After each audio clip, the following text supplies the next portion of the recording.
یہ جانور بہت آسانی سے چرتے چرتے ہمارے ہاتھ آ گئے۔ شاید وہ ہماری عجیب سواری کو سمجھ نہ پائے اور ہمیں کھڑے ہو کر دیکھنے لگے اور ہمیں انہیں شکار کرنے کا موقع مل گیا۔ پھر ہمیں وائلڈ بیسٹ ہرن نظر آئے اور ہم نے بھوتا کو، جو کہ ایک محتاط شکاری اسپونر کا پرانا ملازم تھا، آگے کیا تاکہ وہ ایک نر کا پیچھا کرے اور اسے شکار کرے۔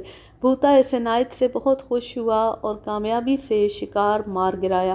آخر ہم وہاں پہنچے جہاں کل میں نے 2 شیروں کو دیکھا تھا۔ وہ گھاس سے بھری ہوئی ایک نشیبی گھاٹی تھی۔ اب وہاں ان کا کوئی نام و نشان نہ تھا۔ ہم آگے چلتے رہے اور دور تک پھیلی گھاس کے کناروں پر ہانکا کرتے رہے۔ آخر کار ہماری کوشش کا پھل ایک شیرنی کی صورت میں سامنے آیا۔ اس نے گھاس میں سے سر نکال کر ہمیں دیکھا اور ساتھ میں اس کا نر شیر بھی پوری شان و شوکت سے اپنی گہری بھوری ایال والا سر اٹھا کر تن کر کھڑا ہو گیا۔ وہ ہمیں ٹکٹکی باندھ کر دیکھتے رہے۔ جب ہم لوگ آہستہ آہستہ ان کی طرف بڑھنے لگے تو وہ دونوں گھاس میں مڑ گئے اور چلنے لگے۔ شیر پیچھے تھا اور بار بار رک کر وہ پیچھے مڑ کر ہمیں دیکھتا اور پھر چل پڑتا۔ وہ ایک بہت خوبصورت اور شاندار ببر شیر تھا۔ اسپونر نے بھی اس بات کو تسلیم کیا کہ اس سے پہلے اتنا خوبصورت ببر شیر اس نے نہیں دیکھا تھا۔ کچھ دیر تک ہم پیدل ہی اس شیروں کی جوڑی کا تعاقب کرتے رہے۔ جب وہ زیادہ تیزی سے چلنے لگے تو ہم لوگ بھاگ کر دوبارہ ٹانگے پر چڑھ گئے۔ یہاں جگہ اونچی نیچی تھی۔ جھٹکے کھاتے اس سڑک پر ہم تیزی سے ان کا تعاقب کر رہے تھے اور جوش و خروش بڑھتا جا رہا تھا کہ جیسے وہ شیر بس ہاتھ آئے کہ آئے۔ جیسے ہی ہم گھاٹی کی دوسری طرف اترے، شیر غائب تھے۔ ہم جلدی سے چھوٹی سی چڑھائی چڑھے اور جلد ہی 400 گز کے فاصلے پر شیروں کو ڈھونڈ لیا۔ اس فاصلے کو کم کرنے کا امکان نہ پاتے ہوئے ہم نے وہیں سے فائرنگ شروع کی۔ تیسری کوشش میں میری 303 نوٹ کی گولی شیرنی کو لگ گئی۔ وہ کچھ دیر کراہتی اور لوٹتی رہی۔ میں اس کی جان نکلنے کا انتظار کرتا رہا، لیکن شدید زخمی ہونے کے باوجود وہ اٹھی اور شیر کے پیچھے پیچھے چل پڑی، جو کہ اس وقت تک لمبی گھاس میں روپوش ہو چکا تھا۔ اب شام ہونے ہی والی تھی۔ ہم نے شکار کو اگلے دن پر موقوف کیا اور واپسی کی راہ لی۔ اب میں بلیز اوے گھوڑے کی سواری کر رہا تھا اور باقی لوگ ٹانگے میں بیٹھے تھے کہ اچانک ایک لکڑ بھگا گھوڑے کے سامنے آیا اور وہ ڈر کر بدک گیا اور بری طرح اچھلنے کودنے لگا۔ میں نے اسے قابو کرنے کی کوشش کی اور اس لکڑ بھگے کو دیکھا جو دانت نکوس سے ابھی بھی وہیں کھڑا تھا۔ میں نے سوچا کہ اسے گولی مار دوں، لیکن گھوڑا ابھی بھی کانپ رہا تھا اور بے چین تھا۔ آخر وہ اس لکڑ بھگے سے کیوں خوفزدہ تھا؟ میں نے ادھر ادھر دیکھا تو میرے بائیں طرف 100 گز کے فاصلے پر 2 شیر کھڑے تھے۔ یہ وہی شیر تھے جنہیں میں نے کل دیکھا تھا اور آج انہی کی تلاش میں ہم نکلے تھے۔ ان کے انداز سے لگتا تھا کہ وہ ہمیں للکارنے کے موڈ میں ہیں۔ وہ 10 گز اور آگے بڑھے اور پھر آرام سے زمین پر بیٹھ گئے اور مستقل مجھے گھورتے رہے۔ میں نے چلا کر اسپونر سے کہا کہ یہاں وہ 2 شیر ہیں جن کے بارے میں تمہیں بتایا تھا۔ وہ فوراً ٹانگا دوڑا کر میرے برابر لے آیا۔ ہم دونوں نیچے اترے۔ میں نے اپنی 303 نوٹ کی رائفل مضبوطی سے پکڑی اور ہم ان کی سمت بڑھنے لگے۔ 60 گز کے فاصلے پر ہم زمین پر بیٹھے اور نشانہ باندھنے لگے کہ اچانک وہ شیر چشمے زدن میں بھاگ کھڑے ہوئے۔ میں نے اور اسپونر نے طے کیا تھا کہ میں بائیں شیر کو نشانہ بناؤں گا اور وہ دائیں ہاتھ والے کو۔ میں نے ان بھاگتے شیروں میں سے اپنے منتخب کردہ شیر پر پھر بھی گولی چلا دی۔ گولی اسے لگی اور وہ اچھلا۔ مجھے لگا کہ اب وہ مڑ کر مجھ پر حملہ آور ہوگا، لیکن خوش قسمتی سے اس نے مجھ پر مڑ کر حملہ کرنے کی بجائے اپنے بھاگتے ہوئے ساتھی کا پیچھا کرنے کا فیصلہ کیا، جس کا ابھی بال بھی بیکار نہ ہوا تھا۔ میں واپس بلیز اوے پر سوار ہوا اور ان کا پیچھا شروع کیا۔ وہ تقریباً آدھا میل مجھ سے آگے تھے، لیکن اب جائے فرار نہ پا کر وہ رکے، پیچھے مڑے اور مجھ پر حملہ کر دیا۔ زخمی شیر آگے آگے تھا۔ میں اپنی رائفل پیچھے بھول آیا تھا۔ میں نے گھوڑے کو واپس موڑا اور ایڑ لگا دی، اس دعا کے ساتھ کہ کہیں اس کا پیر کسی گڑھے میں نہ پڑ جائے۔ اس صورت میں تو شیر میری تکہ بوٹی ہی کر ڈالتے۔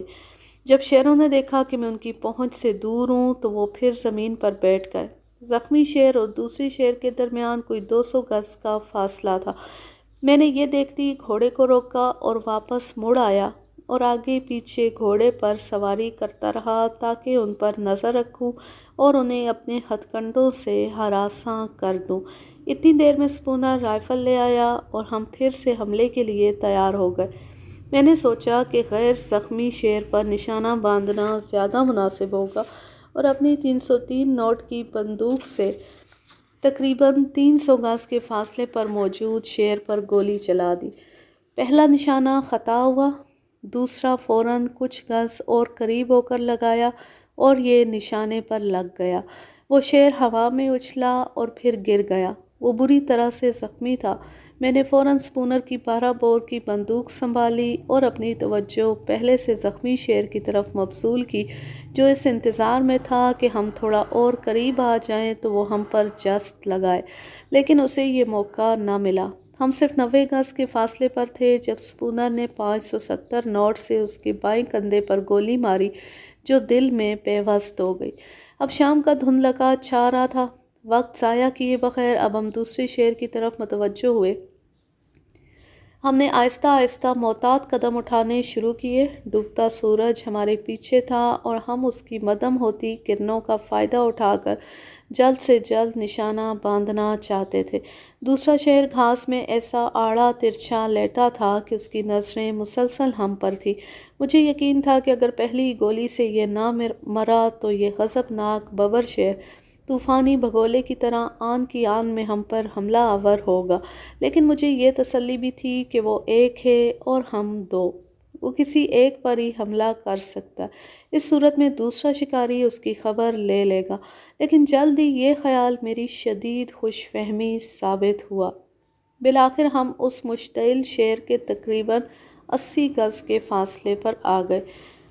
میں آگے تھا، میرے بائیں جانب 5 گز پیچھے اسپونر تھا اور اس کے کچھ پیچھے بھوتا شکاری تھا۔ ہم تینوں کو اپنی طرف بڑھتا دیکھ کر شیر اور بھی غصے سے دھاڑنے لگا اور تیزی سے اپنی پونچھ چابک کی طرح لہرا لہرا کر زمین پر مارنے لگا۔ اس سے اس کے گرد کا غبار بندھنے لگا۔ اس پر گولی چلانے کا حتمی موقع تھا۔ میں نے اسپونر کو اشارہ کیا کہ وہ گولی چلائے اور میں ایک گھٹنے کے بل چوکس بیٹھ کر انتظار کرنے لگا۔ جیسی گولی کی آواز آئی وہ شیر اپنی جگہ سے اچھلا اور تیزی سے میری طرف بڑھا۔ وہ نپی تلی لمبی لمبی جستوں میں قریباً میرے سر پر پہنچ ہی رہا تھا کہ میں نے 50 گز کے فاصلے سے ایک گولی چلائی جو راستے میں ہی کہیں رہ گئی، اسے نہ لگی۔ اب نئی گولی بندوق میں بھرنے کا وقت نہ تھا۔ اگلی لمحے وہ مجھ پر چھلانگ لگانے والا تھا۔ اب اس شیر اور میرے درمیان صرف ایک جست کا فاصلہ رہ گیا تو وہ مڑا اور میری دائیں طرف چھلانگ لگائی۔ غیبی مدد! یہ تو اسپونر پر چھلانگ لگا رہا تھا۔ میرا اندازہ غلط تھا۔ وہ اسپونر کو بھی چھوڑ کر سب سے پیچھے کھڑے بھوتا شکاری پر حملہ آور ہوا۔ اس کی ٹانگ منہ میں دبا لی اور وہ دونوں گتھم گتھا ہو کر زمین پر لوٹنے لگے۔ کچھ گز ایسی لوٹنے کے بعد شیر بھوتا کے سینے پر کھڑا ہو گیا اور اس کی گردن چبانے کے لیے بڑھا۔ بہادر بھوتا نے پوری قوت سے اس کا منہ پرے ہٹایا۔ شیر نے اس کا بازو چبانا شروع کر دیا۔ بدنصیب بھوتا اچانک اپنی جگہ سے ہلا تھا، اس لیے جبلی طور پر شیر مجھے اور اسپونر کو ساکت حالت میں چھوڑ کر حرکت کرتے ہوئے شکار پر لپکا۔ اس طرح بھوتا نے میری طرف آئی موت کو نادانستگی میں اپنی طرف متوجہ کر لیا۔ یہ سب معاملہ ہونے میں صرف 1 یا 2 سیکنڈ لگے۔